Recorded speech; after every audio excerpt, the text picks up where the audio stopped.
सर्वे सन्तु निरामयाः सर्वे सुखिन भवन्तु। देशवासियों को मेरा हार्दिक अभिनंदन।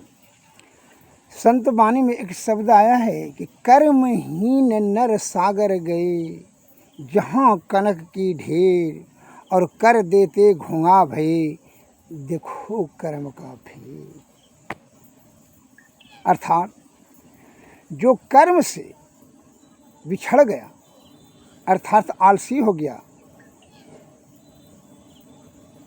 दूसरे पर उम्मीद लगा करके बैठा रहा,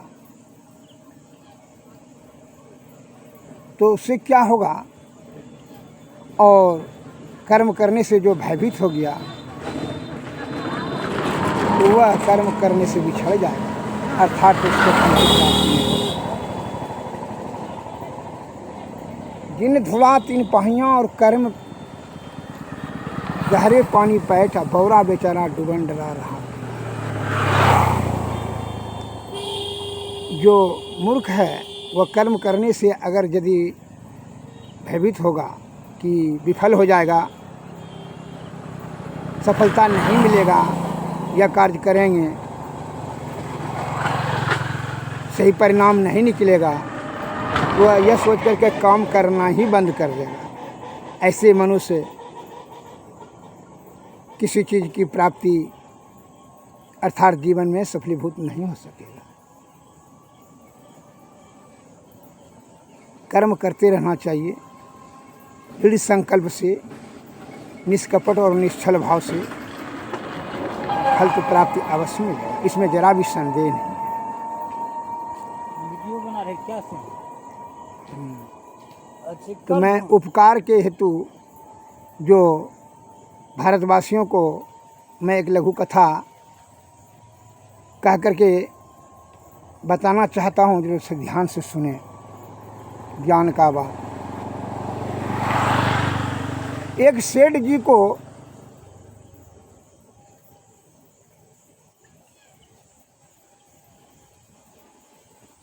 एक पुत्र हुआ बहुत लेट से, मैंने 50 वर्ष की आयु बीत जाने पर। तो सेठ जी मन में चिंता करने लगा कि ये पुत्र को जवान होते होते तो हम तो ये शरीर को छोड़ देंगे, अर्थात तो मृत्यु को प्राप्त कर लेंगे, मर जाएंगे। तो जितनी भी सारी संपत्ति है मुंशी दीवान, इस सब ने लूट घसोट लेगा, बेईमानी शैतानी करके संपत्ति लूट लेगा। बेटा हमारा तो दरिद्र हो जाएगा, गरीब हो जाएगा, कि जवान होते होते तो फिर क्या खाएगा, कैसे इसका जीविकोपार्जन होगा? अर्थात मेरा बेटा जो है दरिद्रता गरीबी में चला जाएगा। इसके लिए कोई उपाय करना चाहिए। ऐसा विचार कर करके सेठ जी ने एक बही में, खाता में लिख दिया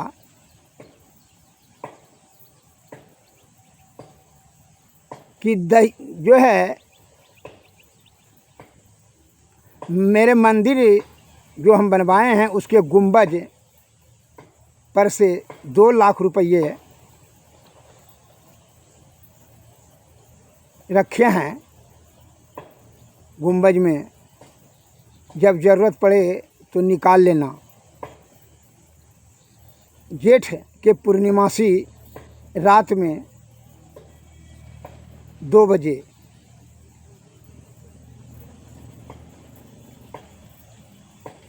ऐसा लिख कर करके सेठ जी 2-4-6 महीना के बाद मर गया।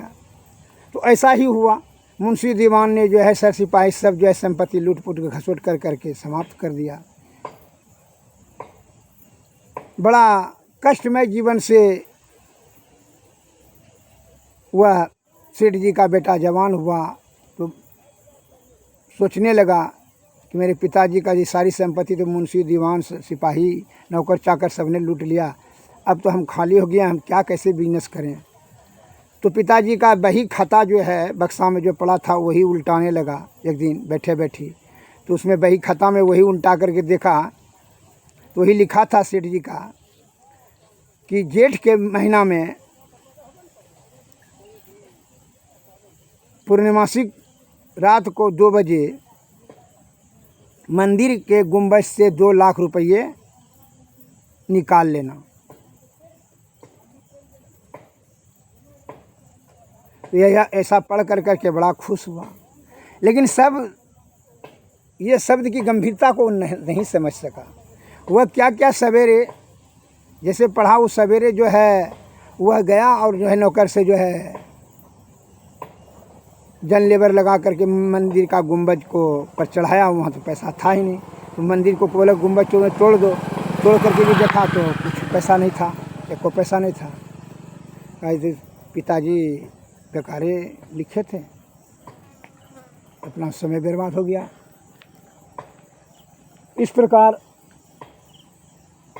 इस प्रकार सोचकर बड़ा चिंता शुरू हो गया। तो मंदिर में जो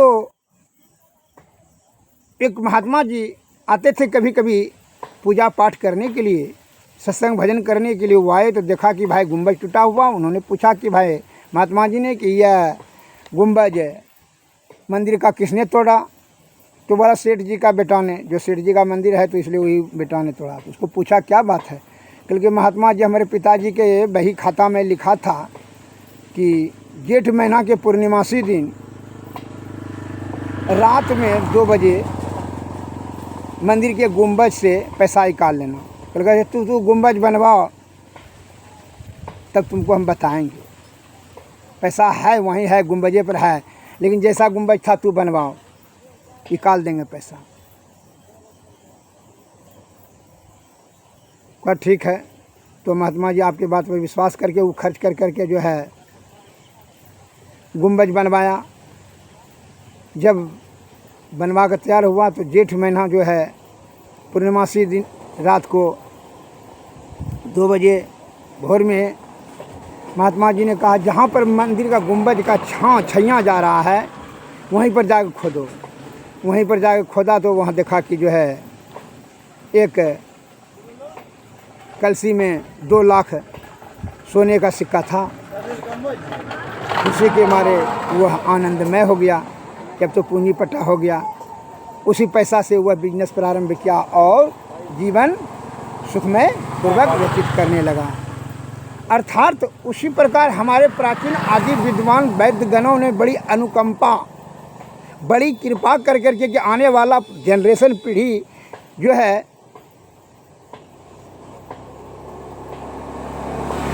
यह आयुर्वेद प्रमोत्कृष्ट रसायन है, इसी से दीर्घ आयुवान, आरोग्यवान, बलवान और बहुभोजी रहा करेगा। और इसी पर यह तभी आनंद यथार्थ सुखमय जीवन व्यतीत कर सकेगा। ऐसा सोच करके उन्होंने आयुर्वेदिक का ज्ञान जो है आदि विद्वान वैद्यगणों ने शास्त्र में संकलित किया। लेकिन अभी पाखंडी और दलालों के बहकावे में आकर करके पूंजीपति के चक्कर में फंस कर करके जो लोभी लंपट लालची है उसके बहकावे में आकर के क्विक एक्शन लेने के लालच में जो अपने प्राचीन बुद्धिजीवी आदि विद्वान वैद्यों का लिखा गया शास्त्र का अवहेलना उपेक्षा कर दिया, आयुर्वेद का तिरस्कार कर देता है और बनी बनाई दवाएं खा करके निरोग होने की झूठी कामना करता है, जिसका दुष्परिणाम है कि वह अल्प आयुमान, रोगाग्रस्त, शारीरिक दृष्टि से दुर्बल, इम्यूनिटी पावर कम, आयु की कम, नेत्र पावर कम, नाना प्रकार का असाध्य और जटिल बीमारी से ग्रसित हो जाता है। कोरोना, कैंसर, बीपी, शुगर, लकवा इत्यादि। जबकि और कोई जीव को ऐसे सब जटिल रोग नहीं होता है।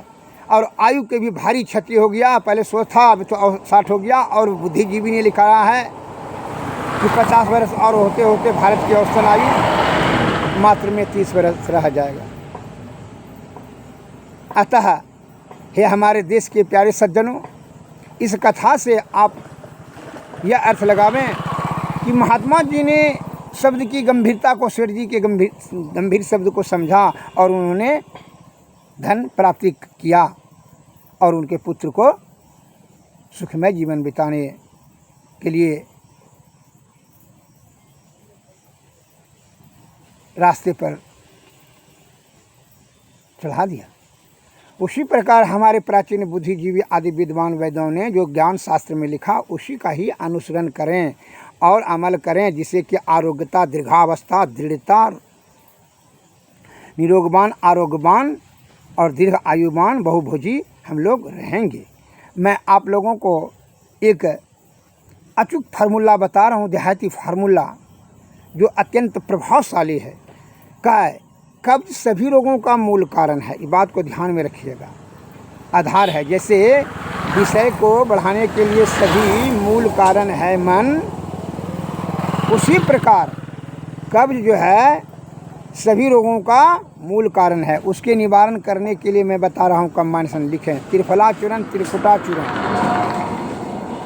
इंदरजो, सोरहाय, सनाय पत्ती, बायबिड़ी, ये सभी औषधि को चूर्ण कर करके उसमें शुद्ध फिटकरी, शुद्ध सुहागा और शुद्ध शंख भस्म और सभी औषधि का जो एक औषधि लेंगे, जैसे हर्रा 100 ग्राम लेंगे तो ध्यान रखेंगे उसका 10वां भाग तुफिया भस्म 10 ग्राम डालेंगे सभी औषधि में मिला कर करके एक डिब्बा में रख करके आधा चम्मच सुबह, आधा चम्मच शाम खाना के बाद लें। यह अत्यंत प्रभावशाली अचूक फार्मूला है। यह रस और रसायन दोनों हुआ, मैंने जड़ी बूटी हुआ और भस्म भी हुआ। तो इससे क्या होगा, यह अत्यंत प्रभावशाली महाऔषध हो गया।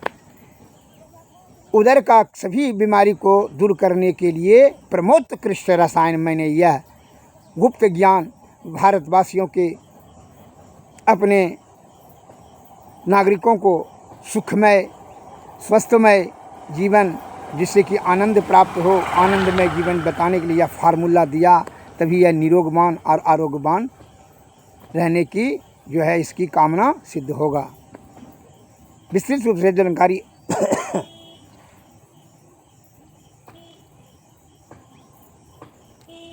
प्राप्त करने के लिए मोबाइल से संपर्क साधें। Mobile number 93 34 70 46 25। जिन सज्जन को जो प्रश्न पूछने की इच्छा हो प्रश्न पूछें। जय भारत, जय हिंद। आयुर्वेद का सेवा हेतु मैं तत्पर सदैव आपकी सेवा में तैयार रहता हूँ।